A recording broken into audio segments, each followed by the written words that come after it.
Ryan here with Dark Rangers Inc. And today we're going to be doing something a little different. I'm going to be swapping the 7-position electronic filter wheel off my 2600mm mono camera and putting it on its one-shot color brother, the 2600MC. And the reason we're doing that is because the Antlia Quadband filter finally came today, and we're going to put it up against not only its predecessor, the Tri-Band, but also a traditional light pollution filter in the Optolong L Pro. Now, if you haven't already seen the Tri-Band video, I would suggest you check it out. But today, what we really want to find out is this the new king of RGB broadband one-shot color filters. Now, the whole point of these filters is to allow us to go after broadband targets from light polluted areas like reflection nebula, galaxies, or hopefully even dark nebula, which are typically excluded with more harsh filters like dual narrowband filters, and typically are best shot with no filter. But if you're in a Bortle 5, 6, 7, 8, or 9, you're not going to get the best results. So while that is the best option, we're hoping that this will be the next best thing. And really, I'd love to be able to go after any target I want from the backyard. So we're going to do some testing. The reason I'm putting the filter wheel on is I want to test all 3 filters every hour to make it as scientific as possible, to make sure that we're sampling each filter every night and so the conditions are identical. And because it's been so cloudy, I want to make sure that I can get as much of the data onto these filters as possible. And I don't think that we need a ton of integration time with each target type, because I'm actually more interested in the individual subframes. So I think if we can get about an hour of data on each type of target, we'll have a pretty conclusive idea on what these filters can do, and is it worth it to upgrade from the Tri-Band to the Quadband, and if you don't own either, which one should you go after? This is one you're not going to want to miss, and I'm really excited to see the results. So with that, I need to get cracking because it's dark out right now and we got some clear skies, so wish me luck and I'll check back in with some results. All right, guys, it's been a couple nights. I've got Andromeda here. It's our first target. I've been staring at it for the last hour, editing all 3 images, but we're looking at the initial stack. And so what I did is I did 10 2-minute exposures at a time and then rotated it for a total of an hour of integration with each one. And all we've done so far is I've just rotated it 180 degrees and done an unlinked STF. We'll go over the finalized edited images in a sec, but I do want to take a look at them in their raw form. And so what we can see right off the bat is all 3 look pretty good. We weren't battling with the moon on any of these. We're close to the new moon. And so just want to pause and say, for you guys, for science, my fellow Dark Rangers, I sacrificed a rare moonless night. Might be deserving of a like and comment, but I'm going to leave that up to you. And so here we go. We do have some gradient, though, despite the fact that we use flats. In the L Pro, we see a darker bottom going up to a lighter top. I think the Quadband overall handled gradient the best. It is a little bit darker in the bottom right corner. And then what we're going to see is a common theme where the Tri-Band is in the middle. So it does have a little bit darker corner, but then also a lighter top left. And the same thing is true in terms of color. So the L Pro is going to be the flattest image, and we have a little bit of color, but it's got kind of a yellowish green tint with the Tri-Band, and then probably the most balanced and rich color out of the Quadband. If we zoom in, a really cool thing that we have with the 2 Antlia filters is we're already starting to see some of the red HA from the nebula in the galaxy with only an hour of integration. So both of these images are already starting to show that when we zoom in, whereas the L Pro is starting to kind of fall behind a little bit. So we have that same exact spot right there. There are a couple of pink pixels, but nowhere near the amount of color and contrast that we're seeing here. We're even starting to see it outside of the galaxy in areas like that. Now, the reason I chose the 3 targets that I went after is because I also have filter-free data for these. So not only can I go over the difference between the filters, but we can also take a look at how good it looks relative to using no filter whatsoever. So this is 4 hours of data from a Bortle 2, so it's not really a fair comparison. But as you can see, I think the filters actually do a pretty nice job. What we don't see, again, with no filter is a lack of any of the HA. So if you aren't going to be doing any HA data and you're with a one-shot color camera, even if you're going to a dark sky site, you may want to consider using one of these filters, at least for a portion of it, to get some of the HA signal. There's a tiny little bit of some of the pink starting to show through, but that's after 4 hours. You can imagine how much more color we'd see in these. Obviously, the gradient is almost non-existent, Bortle 2 skies. The real area where obviously you're going to see the biggest difference is going to be in the noise. There's a lot less noise in this image, and that's just because of the integration time and obviously the better sky conditions. So that's what it looks like relative to no filter. As you can see, all three do bring a little bit more contrast in color, and that's what these filters are really designed to do. So next, let's go ahead and jump to the edited images and we'll compare those. All right, diving into the final edited images, it's more of the same. We have the least color and contrast with the L Pro, somewhere in the middle with the tri-band here on the right, and then the most on the bottom here with the quad band. Now, I was able to edit them exactly the same all the way up into the stretch. There was enough difference between the three filters that I couldn't apply the same GHS stretches and color saturation curves to all three individually. I will say I did need to add more saturation to the L Pro and a little bit more contrast to get it to look like the other two. And that's pretty much a theme in general. You can get the look you want out of basically any setup, but you have to understand the more you push it, the more artifacts and noise you're going to introduce as you stretch that data more. A big area that's a noticeable difference right off the bat is the contrast between the galaxy and outer space.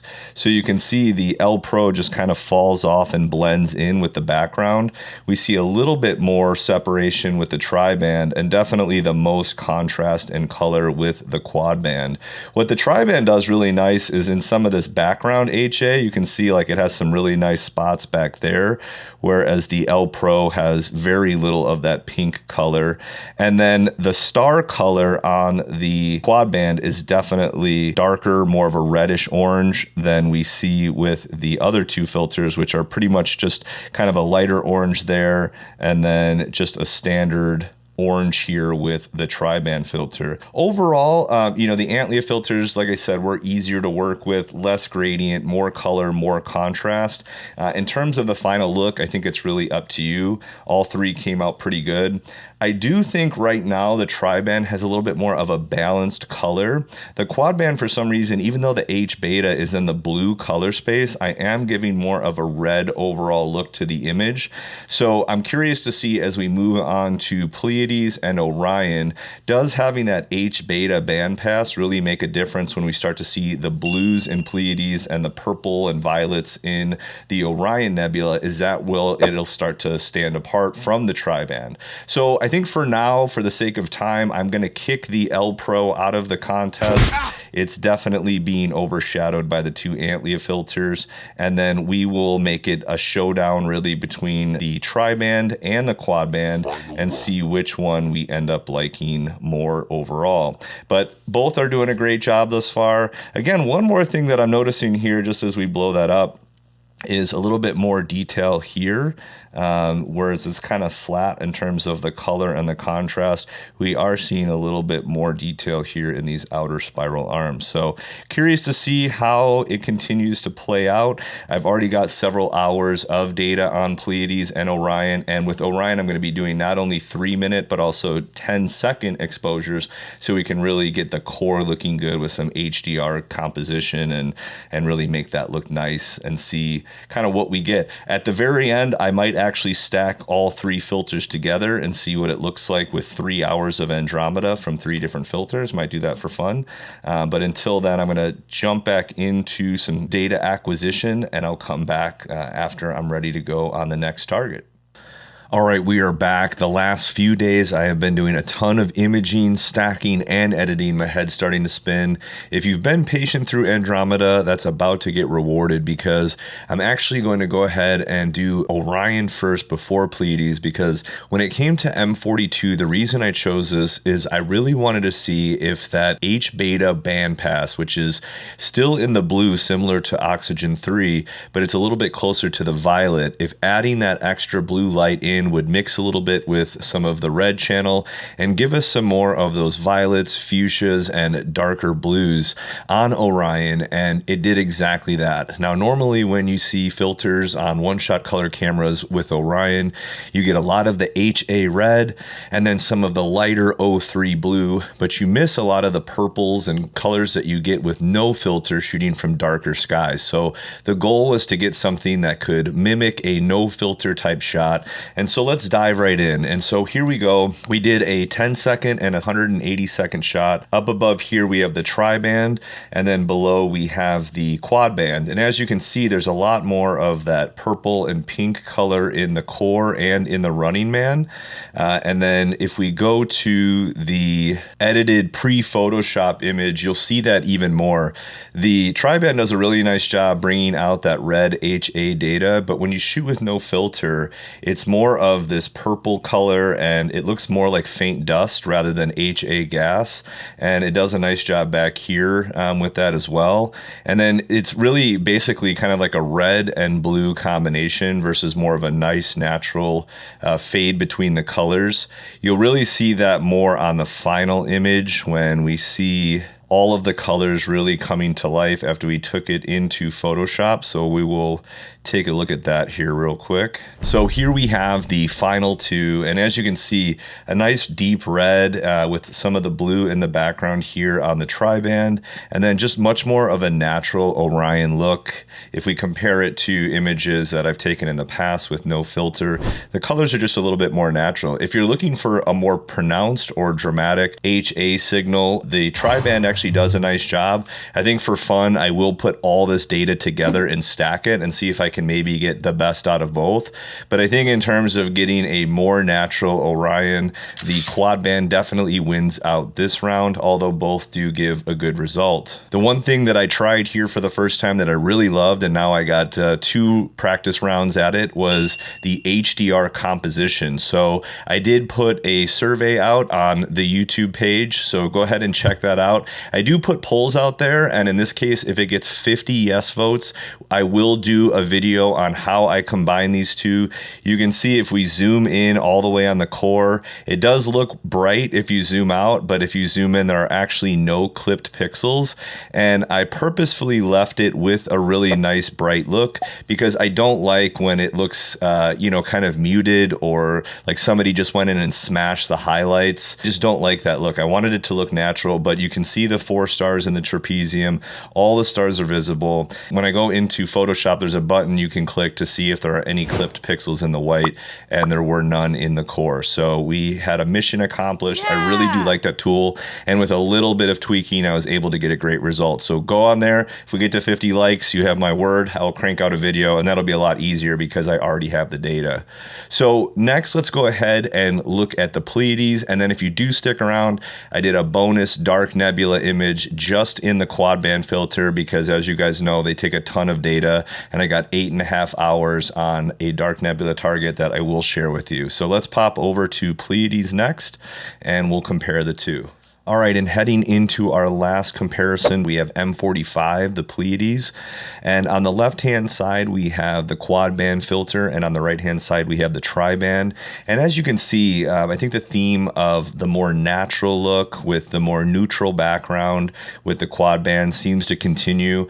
As we saw that really bright red HA signal with M42 with the tri-band, we're now seeing more of a bright blue signal from Pleiades, and maybe where you weren't going to get some of the color from that one section with the tri-band, you do get it with the quad band, and it balances it out. You see that especially in the background. We get a true black a lot more often with the quad band filter. I didn't have to deal with gradients with either one. The L Pro was by far the worst with gradients, and light pollution is suppressed very well with both of them. So I think it just comes down to how you want to use the filter. If you're like me and you use your one-shot color camera camera to really go after broadband targets, I think things like galaxy or reflection nebula like we have here, the Quadband is going to be the way to go. It's going to be the closest thing to no filter that you're going to get with actually using one. In fact, I have final edited version here, and you can see it's getting a lot of that nice faint dust. And I have one that I did with no filter from the backyard, and it's a lot closer to that than it is to the color and some of that background dust that you see here with the tri-band. But when I compare the Quadband versus no filter across the board from either the backyard or a dark sky site, the Quadband is going to be the most similar. So it just depends on how you want to do it. Both of them outperform a light pollution filter, both in allowing more good color to come in and blocking bad color. So I'm a fan of both of them. For me, I do think the Quadband etches out the tri-band. And if you already have the tri-band, there is enough of a difference in the performance of the Quadband for me to recommend potentially looking at purchasing the additional filter. The last thing I want to show you guys is the dark nebula target I went after, which was Bernard 150, the Seahorse Nebula. I was able to squeeze in C12, this little spiral galaxy down here, and then we have the Bat Nebula that holds the Squid Nebula. So this is kind of the one side of the Bat Nebula, which is a very faint HA target, and I got about 8 hours of data here. It does a really nice job, and the Seahorse is very visible, so you are able to get dark nebula. Now this is where we get a little dose of reality, because my goal was to be able to do everything I can from a dark sky site with maybe just a little bit more integration time from the backyard with this filter, with only 2 hours of data. So 1/4 of that here is the same target with no filter from a Bortle 2. So we're not quite there yet, but for me, out of all the filters that I've seen and all the data that I've been able to work on, the Quadband filter is the closest thing to getting a no filter look from the backyard, and it's a great overall broadband light pollution filter. So guys, I hope this was really helpful. The way that you can allow me to do more of these in the future is to use the link in the description to purchase it. It'll take you to Agena. You can use that link and then get anything from the site, but the more they see you guys using the links as a result of these videos, the more likely them and other companies are to send me stuff so that I can test it, so you don't have to waste your hard-earned money doing so. This was a ton of work. I've gotten probably 50 hours of data over the last 3 weeks to do all of these different targets in 2 or 3 different filters, and it's been a lot of work but a lot of fun, and hopefully you guys found a lot of value.